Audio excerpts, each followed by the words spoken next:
Welcome to my podcast story, the show where podcasters share the real journey behind their voices, from their first mic check to their biggest milestones. Every episode reveals the lessons, challenges, and breakthrough that shape a podcast star's journey. I'm your host, Wisdom Okonkwo, and I can't wait for you to hear today's story. Wanda Thibodeaux didn't start a podcast to grow an audience or build a brand. She started it because she was watching faithful, capable people quietly fall apart at work, including herself. After years as a professional writer working with leaders across industries, Wanda saw a consistent pattern. People were successful on paper, but exhausted, disconnected, and struggling to reconcile their faiths with their daily work. At the same time, she was navigating her own trauma recovery journey, which reshaped how she understood joy, calling, and sustainability. That tension became Faithful on the Clock, a bi-weekly podcast that sits at the intersection of faith, psychology, and a real working life. In this conversation, we'll talk about what it actually takes to host a podcast while healing, how our show evolved beyond our original expectations, and what podcasters can learn about pace, purpose, and honesty when the work is deeply personal. Welcome to the podcast, Wanda. Thank you so much for having me. That was a wonderful introduction. I appreciate that. Thank you. Yeah, first of all, I want to praise whoever came up with the name Faithful on the Clock. That was some really good branding name. Was that your work or was it someone else? Yeah, that was me. Although I will say I did put out a poll. I had a couple of names that I was playing with, and that one was the one that won the poll. So, I did have some help there for sure. Yeah, I'm just curious. Do you remember the other contestants? No, I don't actually. What happened? You just forgot about them. Well, I mean, it's been a couple of years since I started the podcast. I think one of them was like 5 minutes for Christian professionals or something, because like the scope of it was like totally different odd in my head. Like, yeah, it sounds odd. Faithful on the Clock. Faithful on the Clock. It's a very nice, like, even before you introduce the podcast concept, podcast idea, Faithful on the Clock. I love the podcast name. Fun thing is that when I saw your podcast name, and while I hopped into the studio, I was like, in my mind, I was like, Faithful on the Clock. I hope she's faithful. Like, I hope she, when I mean faithful, I mean, I hope she shows up on time. Oh, because yes, your podcast name is Faithful on the Clock. And I was like, I'll see. And I was like, whether if you did not show up, I was going to like use that as a way to say whenever we rescheduled for the interview, and you did show up. And I was like, yeah. Sure. Yeah. Well, thank you. Yeah. I want us to go back to, the very beginning of the podcast, Faithful on the Clock. Sure. How old is the podcast? I started it in, I believe it was August of 2021. So it's a couple of years old now. It doesn't feel like I've been doing it for that long, but I guess I have. It's reality, I suppose. Yeah. So it's been out into the world for a little while. Yeah. What was happening in your life? I did say the intro, but I'm curious, what was happening in your life and work when the idea for Faithful on the Clock first surfaced? I'm even curious, where did the idea of doing a podcast came from? Like, how did you come to be introduced to the idea of a podcast? Well, there's a couple of things for that. The big one was that, I've been writing since I can remember. But I was at a point in my life where I was really just kind of questioning if I could not move into other areas, but just kind of expand what I was doing. And so in terms of communication, I'm like, well, maybe there are other avenues or pathways that I can use, not necessarily to do something completely different, but just to supplement what I was already doing and just reach people in a different way. So I'm like, well, everybody's doing a podcast. Maybe I could try that. And also, I really wanted to get more comfortable as a speaker. I never really considered myself, quite frankly, to be a great one.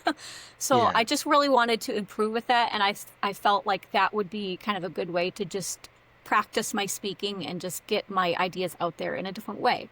But in terms of what inspired the podcast, what was going on in my life is, again, I was writing for a lot of business professionals.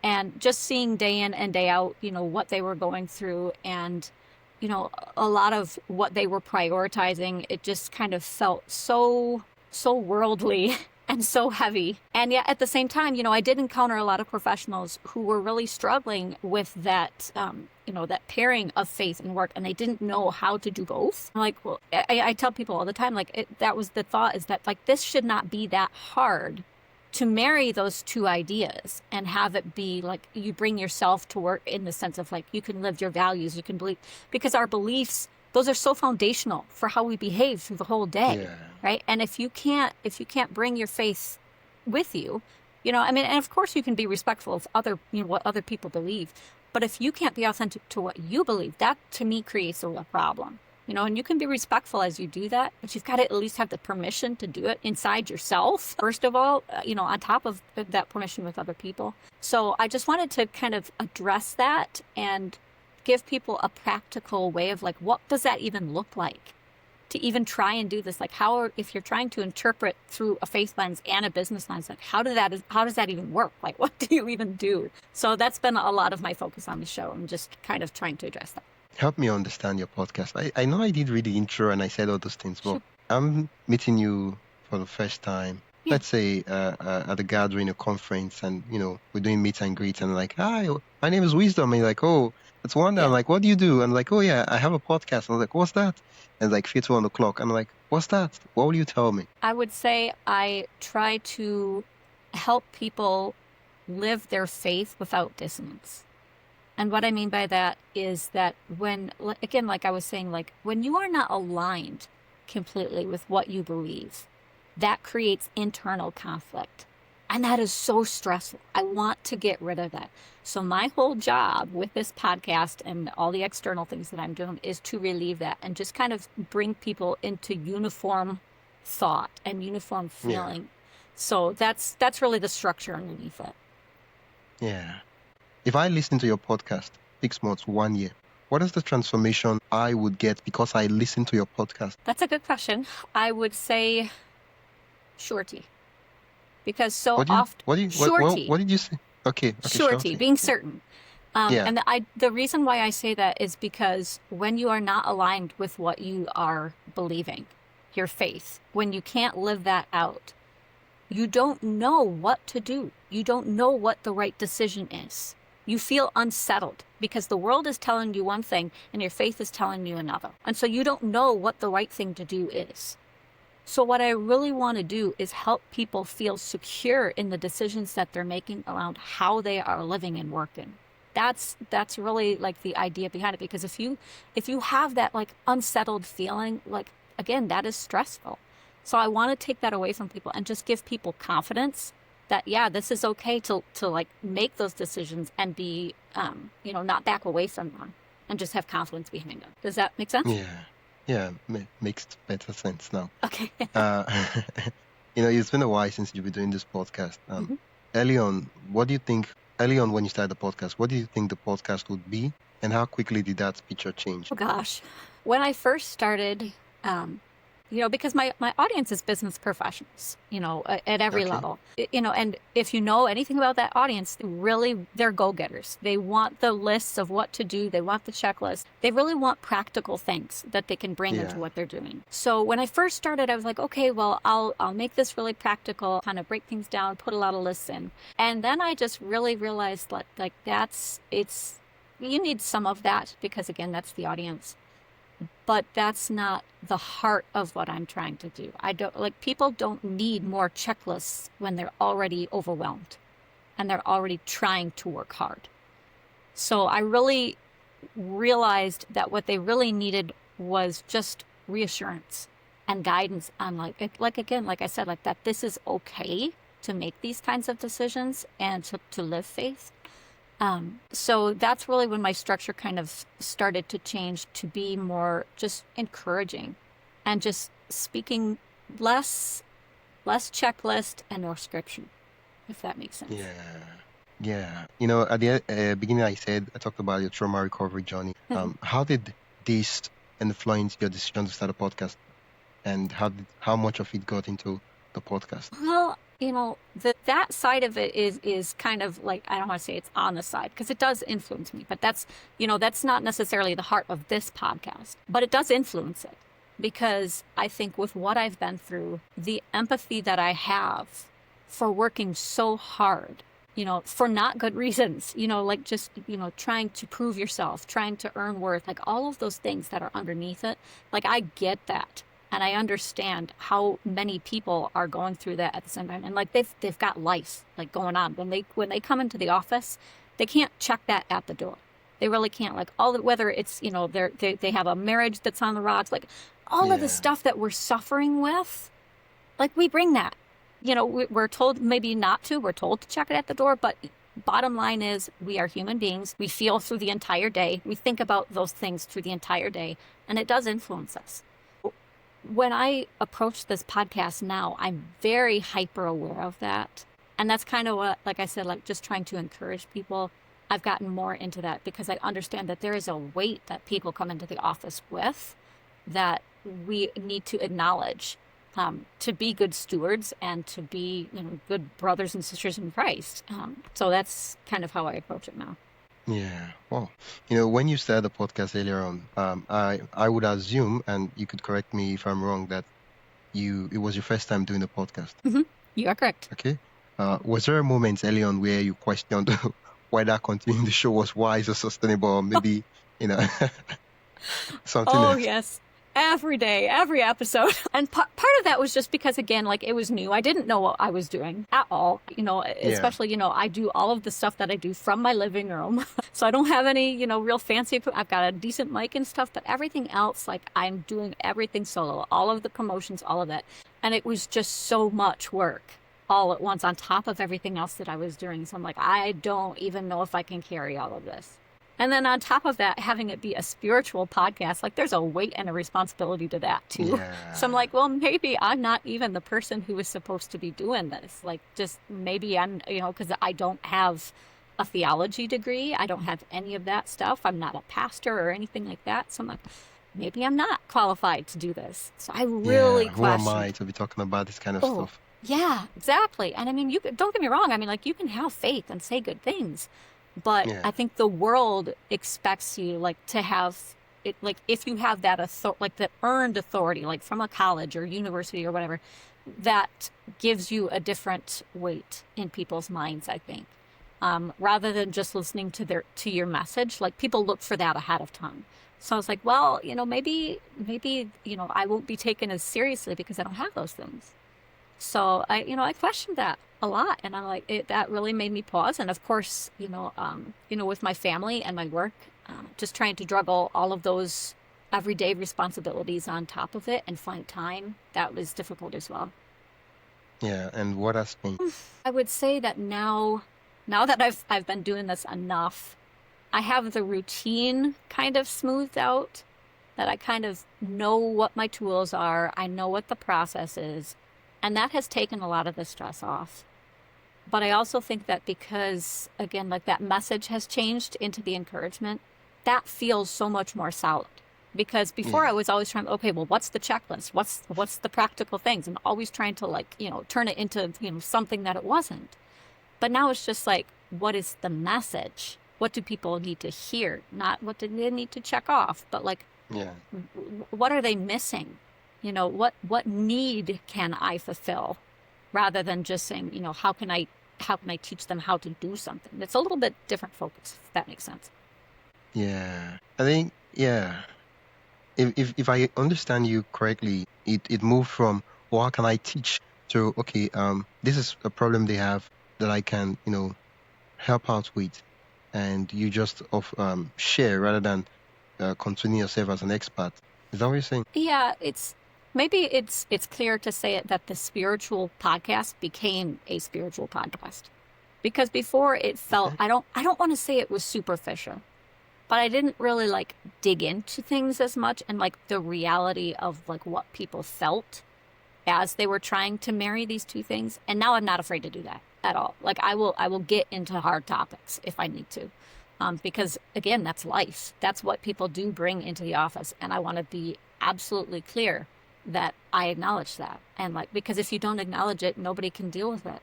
Nobody can get better. Nobody can feel, better in their faith and doing this kind of work, alignment, if they don't have that encouragement. So I really wanted to bring it more to that side. And I think I've done an okay job of that. It's still a work in progress. But I think I'm from where I started, I think it's definitely evolved in the right direction. Yeah. Right now, I'm listening to you talk, I think I'm getting a deeper understanding of what your podcast is about. And what I have come to understand is that Faithful on the Clock is a podcast that helps business professionals align their faith with the work that they do. Yep, that is actually the tagline, faith and work aligned. Why were you telling me all those things? I don't know. I should have led with that. I was like, because I knew it was a spiritual podcast, but I wasn't. I was like, what is it? Is it a morning devotion podcast? What exactly is it? I wasn't. I was lost. I was like, okay, in my head, spiritual podcast. That was why I knew. Okay, it's a podcast about faith. But I really did not know what made it do that so different. Now I understand it. Yeah, Sure. that's the whole definition of a podcast. Very simple, straight to the point. Every other thing just confuses people. You help people align the faith they believe in with the work that they do. That's it. Yeah. Well, see, this is why I am still doing these podcasts, because like I said, getting better at speaking, put the lead at the front. Like, so I'm still learning those things, as you can obviously tell. But that's why I'm here. So. Yeah. I think there's a quote I saw one time that changed my perspective on all this podcast guesting and showing up. They said a bird doesn't sing because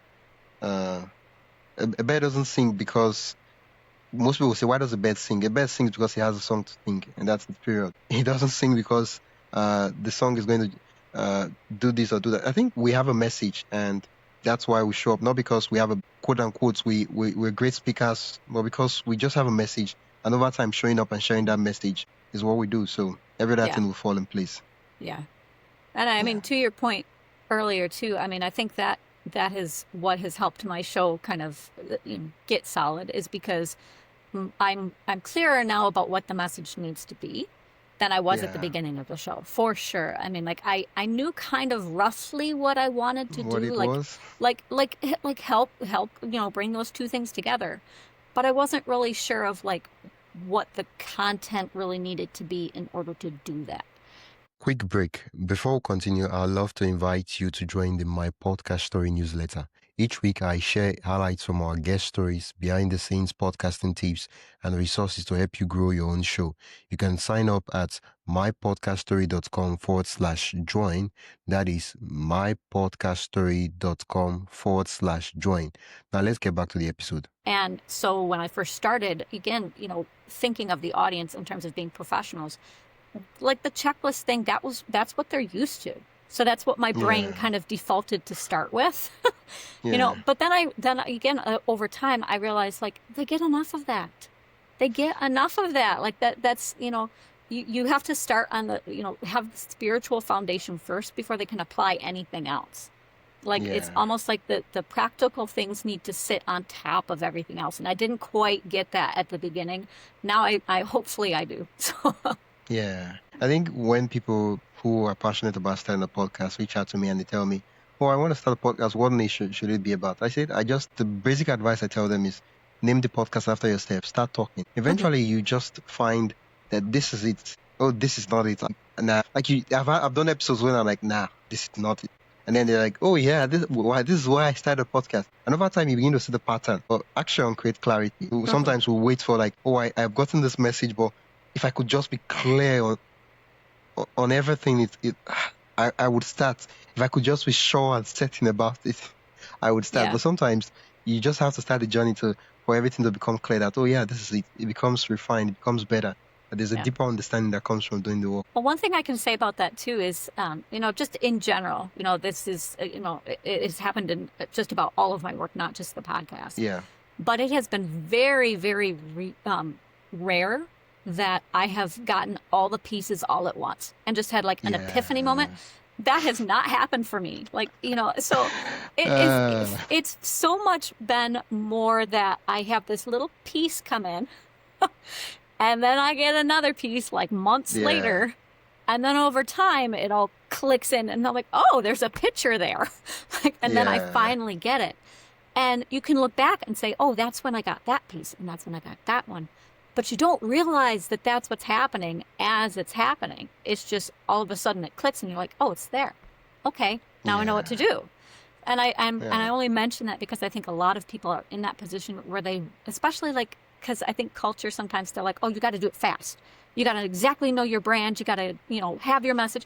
And I don't think that's how it works. Because it doesn't, especially as I said, speaking to business professionals, I think they get that. Like, you always have to evolve things, develop over time, things get better. You will not have all the pieces You just won't. All you Yeah. can do is clarify over time and wait for the click. And then sometimes you'll have one picture and then you'll realize over time, because you get more information, that you have another picture and now you need to pivot, and that's okay too. Like, things can change. You don't have to necessarily stay with what you have if you get another good message that's just as relevant and just as important. That's fine. Yeah, I think the fortunate place to be is to have a picture of what you want to build. A picture in a sense, like the example you gave, the puzzle, right? Those puzzle pieces, we know what. Okay, I'm trying to build a house. I'm trying to build, depending on the kind of puzzle. And then you put some parts, and you're like, oh, this doesn't fit here. No, this shouldn't be in here. You remove it, and then you look for somewhere. Yeah, this is one. Check the collection, and eventually I say, yeah, this is it. This is perfect. And then you move on to the next, and that's what it is about. But you can't get that kind of clarity if you're like, oh, I wish there was the schematics of the number of each of the piece where they went. I'm like, nah, it doesn't really work like that. Yeah. Well, I mean, that's why I say that, though, is because I think the world trains us to want the blueprint and the plan. It's like sometimes there's just not one. And you have to, there just isn't. And that's okay. I mean, we watch too many Hollywood movies, and that's why we're like, oh yeah, the guy had this idea. It's like, ooh, I should have this idea. I'm like, nah, there's so many things that if they put it in the movie to make the movie boring, so they just cut it out. Yeah, for sure. Yeah. Well, I mean, think about too, like, especially now on like social media, like YouTube, like there's everybody and their brother is telling you, oh, you can do this in like 1 week. And it's, just, $19.99, investment. It's like, they make it seem so easy. And it's not. Like, you really have to think about these things. And I think most people, not to say, that your average person can't do it, but I think people don't necessarily get the encouragement and the resources that they need to really accept that they can do it and to be patient enough. Like, they don't even realize that that is like an acceptable option almost, because all they're fed is the do it quick, get the answer.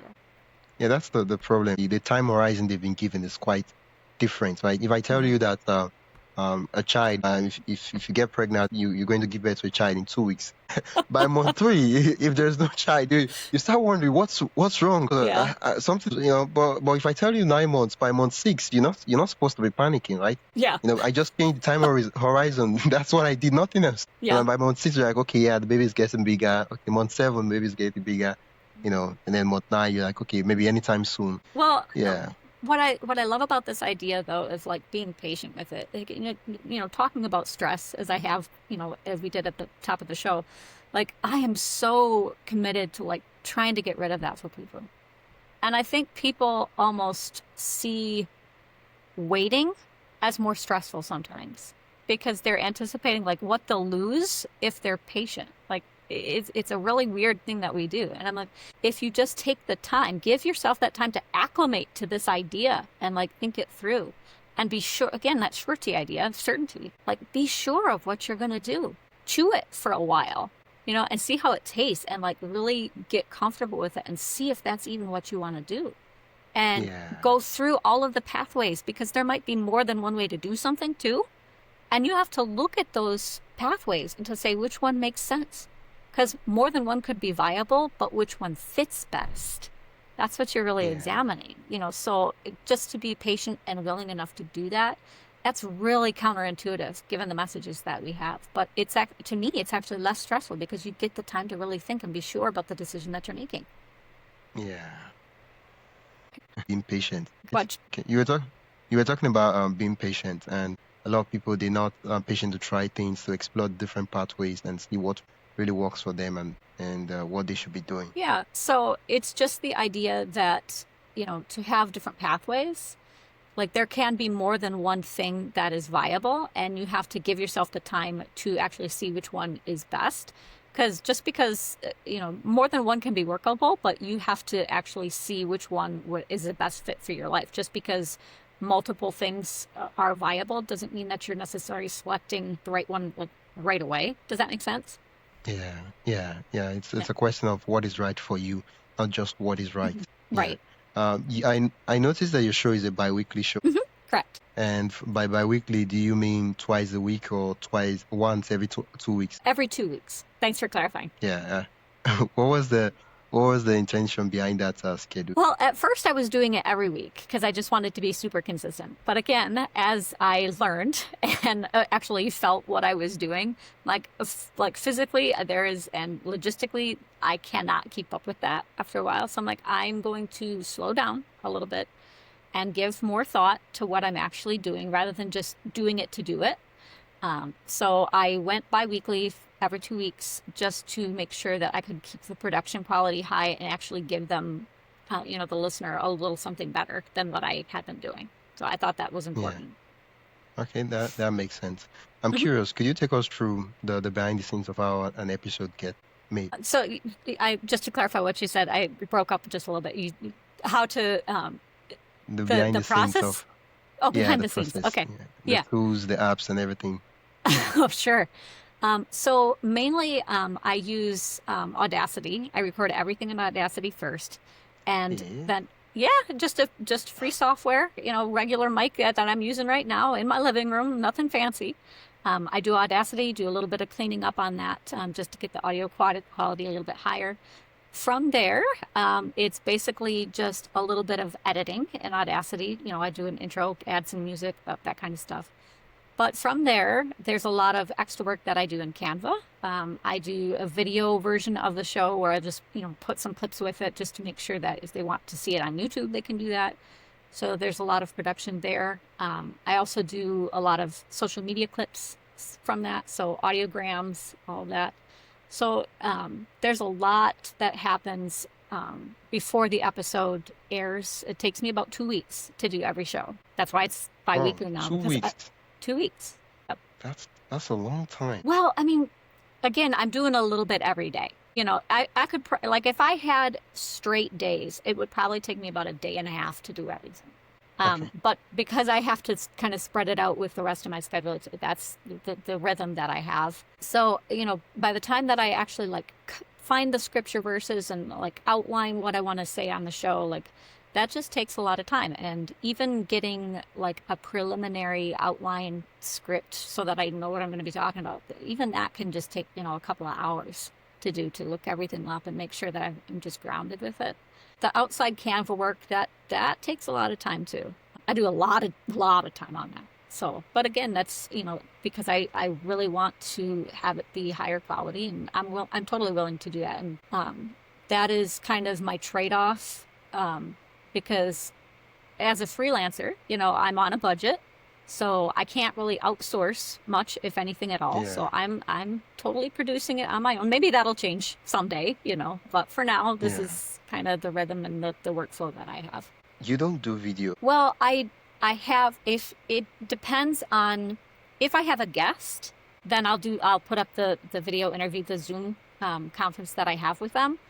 So that's integrated onto YouTube. Whether it's just me or not, that will get a video version. And by video version, I just mean that I am making it available as a YouTube version.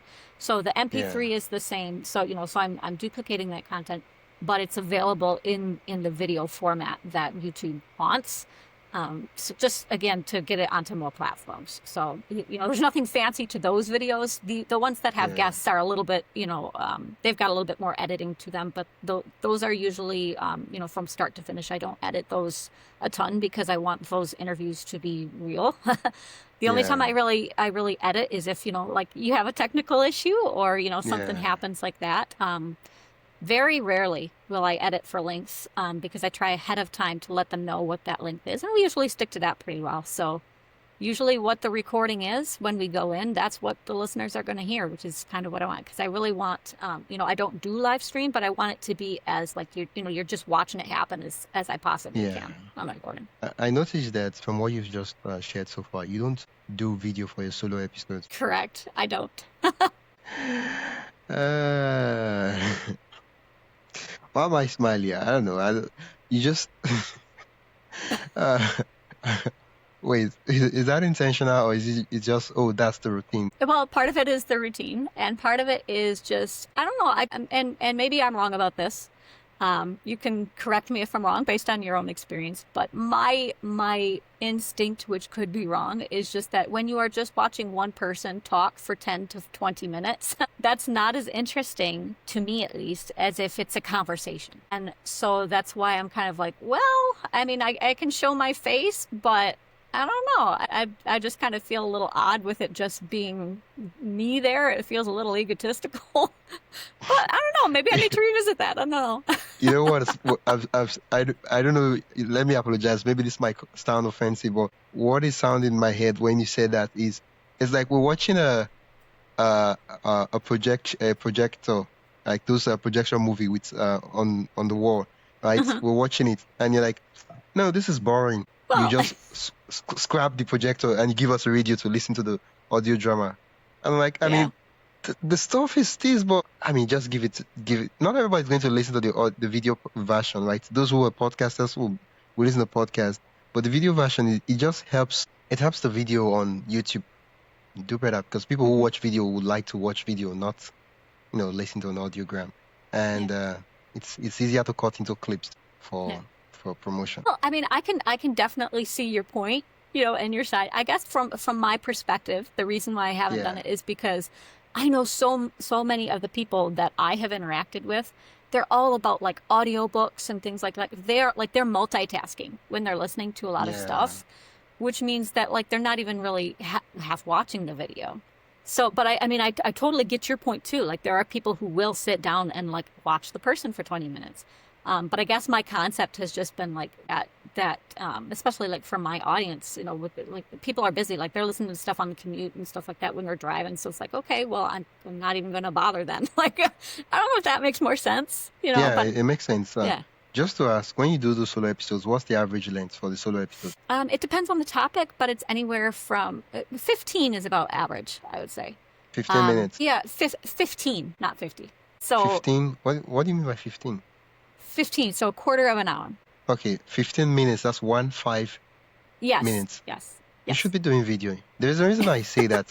Okay, I'll explain why I say that. Now, of course, video there's an extra work. You have to show up, and it's not as easy and comfortable as doing audio only. I do audio only, so I know I can just sit down, sometimes relax, and just be dropping some wisdom. Yeah. Oh yeah. Okay. But when I start doing video, I'm more conscious. But the fact that I'm interacting with you, the consciousness of me on camera is quite different.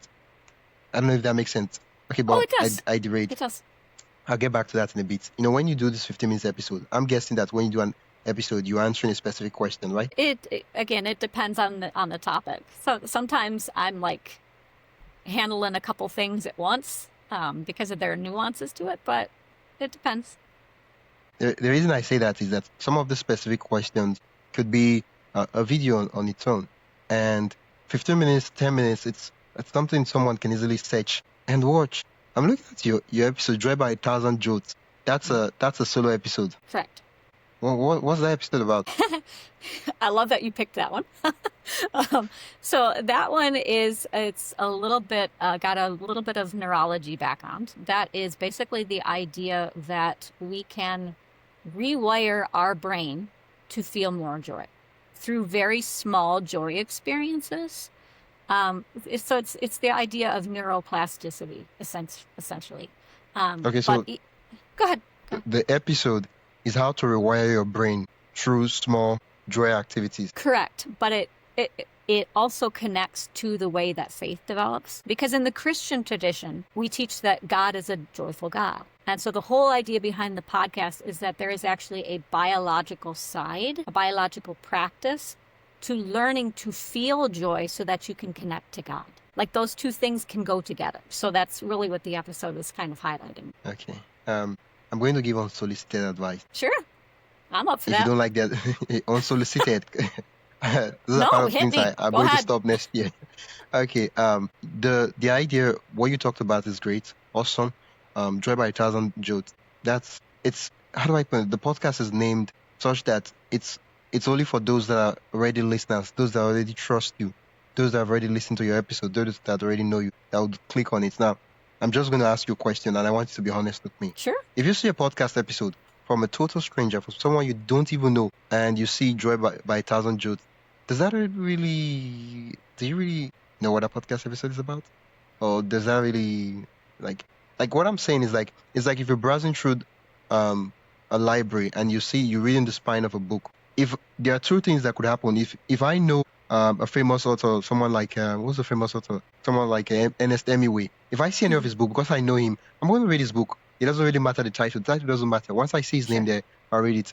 But if I am browsing through and let's say I've never read books of William Shakespeare, I don't even know who that guy is, and I'm looking at the title. Now, the title will determine whether I read the book or not. And it's the same thing for this podcast, right? You know, the podcast we're talking about, if someone who has not really seen or listened to the podcast episode, am I even making sense? I feel like I'm just blabbering. You are, no, but maybe it'll help you a little bit in that this title, this specific one, and I totally get your point. It's like it needs to be specific and kind of let the reader know, or the listener, know right away what it's supposed to be about, so that they can connect to it. So I hear you there for sure. But this specific, go ahead. Yeah, I'm listening. Yeah. Well, this specific title, we have this phrase, "death by 1,000 cuts." And that's the idea that very small problems in our life hurt us enough that over time, if that accumulates, it's super damaging and super dangerous. This is basically the flip side of it. If you have death by 1,000 cuts, you have joy by 1,000 jolts. And so it's specific because you're talking about the joy side of it, but you're also talking about literally in the brain, the electricity, the neurology of the jolts that are necessary to do this rewiring. So there was thought that went to that title, but I totally get your point too, because I have to kind of explain that. But I mean, you could still do the both. Yeah. You could do joy by 1,000 jolts and think of it like that is the title, and then you do the subtitle, and then subtitle will be how to rewire your brain, something like that. Yeah, something like that, right? I'm just, for the sake of new people who they don't know you, they've never listened to your podcast before, they're staying an episode in the wild. How do they know if they should listen? I mean, if I already listen to your podcast, I'm going to listen to everything you release. It doesn't really matter whether you name it, whether you just call it Good Day. I'll listen to it because over the years you've been giving me value. So it's not a question of people have wasted my time. I don't know if people have wasted your time in terms of content. So I'm careful. If I look at it, I'm like, nah, not really. I don't want to waste 50 minutes of my time. That's what I'm just saying. So that it's easy to to get in front of new users and new listeners. Just an advice. No, I love it. And that's I do try to be pretty descriptive in the on the podcast page. Guest episodes. I see that. Yeah, well, not just the guest episodes too, but every description that I have for the show, like the meditates and all that stuff. Yeah. So that's very clear of what I'm addressing in that particular episode. So because the way that my podcast host works, like it's very difficult to actually do the subtitles a little bit. So it's just a little bit. What do you mean by subtitles? So like you had mentioned, have joy by 1,000 jolts, and then have like the neurology side of it for like the sub or the Oh, when I mean subtitles, it's you just do joy by 1,000 jolts, and then you have a colon, and then you say how to rewire your brain. Right. That's what I mean. The same line. It's not like you're doing something else special for subtitle. This brings up like such a good point though, like the technical side of like how do you even get things visible, and all I mean by that is like for me the way that I do it, I try to have my podcast title in the title just for like Google search and rankings and all that stuff, so that it's like for content relevance. So it makes like in terms of length of the description, length of the title, how do you fit all of that in?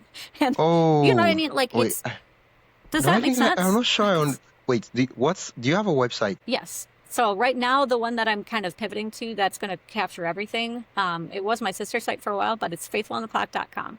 That now faithfulonclock.com. Okay. And that one actually captures everything now. I've got everything integrated so that the shows are now coming through there. The main host is faithfulonclock.captivate.fm. If anybody wants to just listen to that. So. Yeah, I mean, for the SEO part, I noticed that if you have a website that is a direct domain name. Right. So what I mean is that if my podcast is my podcast story, right, and then I have a website, mypodcaststory.com, right, it's easy for me to rank and show up in stage when people search for me on Google, right? I don't know if that makes sense. Yeah, it does. Okay, it's easy, right? Once I do those about page and I put a little things there, for direct domain names, it's easy to rank and show up and search for the podcast name. then it's not only Google. People are searching for things. People are also searching for things on the podcast and platforms like Apple Podcasts, Spotify. Someone might want to listen to a specific topic, and they search for stuff on Spotify. And in those areas, you know, how do I explain this now? These platforms, they give priority to different they give more priority to your podcast name, right? So if you have a podcast about, let's say your podcast is God's Call, something like that, God's Calling, or Finding Your Calling, right? Your podcast would rank more compared to someone like me that just have an episode about God's Calling, right? So your podcast has more priority. Your podcast name has more priority, followed by the episode title, and Correct. then before even the episode description, and then I don't know if that makes sense. Yeah, it does. I think the issue that I have consistently run into, though, is like, because it distributes to so many different areas. Yeah. How do you satisfy them all? You can't. So does that make sense? Yeah. So it makes sense. Yeah, so now all I'm trying to do is, how do I structure my titles and all that, the descriptions? How do I do that in the most consistent way that meets the most criteria for most things? So you can't solve it all. If you are just targeting one thing like Apple Podcasts, that's pretty easy to do. But if you're understanding that, some of your listeners are over here on Spotify and some of them are over here, like that, then that gets real complicated real fast. So I've just kind of tried to develop a way that kind of works mostly for most places. I don't know if there's much else you can do as a podcaster. Do the best you can. And, if you really want to go after one place, then you look into more of what they're requiring, and give favor to. But otherwise, it makes sense. It makes sense. I mean, one of the things I noticed about podcasts is that if you're doing one of the things, if you do the basic stuff, you would show up on most of the platforms, because most of the other directories, they feed off from Apple Podcast and the RSS feed, right? Sure. Platforms like Overcast and the other platforms, they look at Apple Podcasts and then they scrape from those areas. And so if you're doing, you spend a lot of time in your description and your episode transcript. And I'm like, I'm trying. Yeah, no, you're crushing it. Like, for your guest episodes, you really, you do a descriptive title, announcing grace in the grind, right? Yeah. And then you put the faithful on the clock devotional. Wow, thank you so much. And you talked about dropping the episodes and showing up bi-weekly, and you said it takes about 2 weeks for each episode. And I'm curious. I know we're running out of time for the episode, but the bulk of where would you say the bulk of the time stays on? That is not necessarily creative, but it's just that it happens. You have to do it, but it's not like you need to spend more time to do it in order to get more quality. I don't know if that makes sense. Okay. Well, I do. The way that I creatively work, I do a lot of mental work before I even sit down at my keyboard or my computer. I am trying to structure things in my head before I even start work, because I have limited time. So I need to know that when I do sit down at my computer, like, I can actually get the structure that I'm like envisioning. So when I say it takes about 2 weeks, that's me like going back mentally and saying, well, is there another route that maybe I should approach this differently? And like mentally going through how that would look. And so by the time that I actually get to the point where I'm outlining a show, like, I've already done a ton of that kind of work. So that's where I'd say, like, I probably don't actually start working until about a week in. Does that make sense? Like actually, like, physically on my computer working. Yeah. I had a lot of questions, but just not enough time. Probably in the future, I'll find a way to get you back on the podcast. Yeah, that would be fine. Looking back, you've been kind enough to share your workflow and the process you use for your podcast. And one of the things I love about your process and your system, and that's the whole idea of why I invite guests, fellow podcast hosts, to come on the podcast, is to just give other podcasters realize that there are multiple paths to the place you're trying to go to. So, some podcasters, they do an episode every day. Some do once a month. I've had a guest do one episode every month for the past 15 years or so. And then, you're doing one every 2 weeks, right? It's about being intentional about the time that works for you, the time that will allow you to show up and show and give your best when you do show up. Looking back, how do you think podcasting has changed you? Not your platform Not your work, but the way you relate to your own voice and limits? It's a good question. I think in doing the show, and again, kind of getting clear on what my mission needed to be, it has given me a lot more confidence to say what I actually think, not worry so much about what people are going to think. I mean, I do care about that, but I'm more focused than I used to be on, am I just delivering what people need? You know, because the majority of people, like, they might not be looking for my show. They might even have a problem with my show. But am I serving the people that I set out to serve? Like, that's really my focus now. And I'm getting more confident in doing that. Like, it doesn't matter what the majority says if I'm serving the people I'm supposed to serve, if that makes sense. Yeah, it does make sense. Yeah, I'm just more confident in that, and like I'm willing to say the things that, in my view, need to be said, rather than just kind of watching myself so much. I'm okay with that. Like, yeah, and I mean, you shifted the focus from you to the message, Yeah. and it's not all about me. What will people think about me? How my voice sounds, and instead saying, how can I get the message to people that really need to hear this? How can I make them understand the message? Yeah. And You got it. Thank you for sharing your podcast story with me. I'm really, really sad. What did we even talk about? I don't even know. Like, I feel like I just asked you one question and boom, 1 hour was gone. I was like, I'm wondering what happened. That's okay. I'll have to investigate further. Something went wrong. I feel like you paused time, or you froze time, or you fast forwarded time, and now I'm like, 1 hour. Well, I don't know if that's a good or a bad thing. Well, I'll take it as a good thing. It's a good thing. That's what I mean. You do interview guests. That's what happens when you're having a chat with someone and it's interesting. And before you know, you're like, oh, what happened? Would you talk for 1 hour? Yeah. Or if the conversation is like, and then you're like, oh, I like, what happened? Like 5 minutes? So the guest has just been talking for 5 minutes? Yeah. I totally get it. Yeah, well, thank you so much. How can listeners listen to your show and then also connect with you? Sure. Well, the first place that I would direct them is faithfulontheclock.com. That has not only podcast episodes, but you can also read a lot of my long form writing. I also archive a lot of peripheral content on there as well.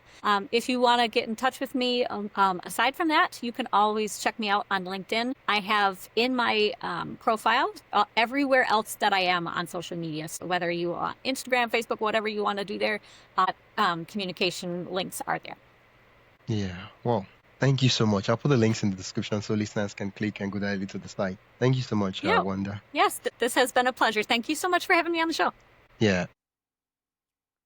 That's it for today's episode of my podcast story. I hope you enjoyed listening to this journey as much as I enjoyed sharing it with you. If you found value in today's episode, make sure to subscribe and leave a review. It really helps others discover the show. And don't forget to join the newsletter at mypodcaststory.com/join for more stories and podcasting insights. Until next time, keep telling your story because someone out there needs to hear it.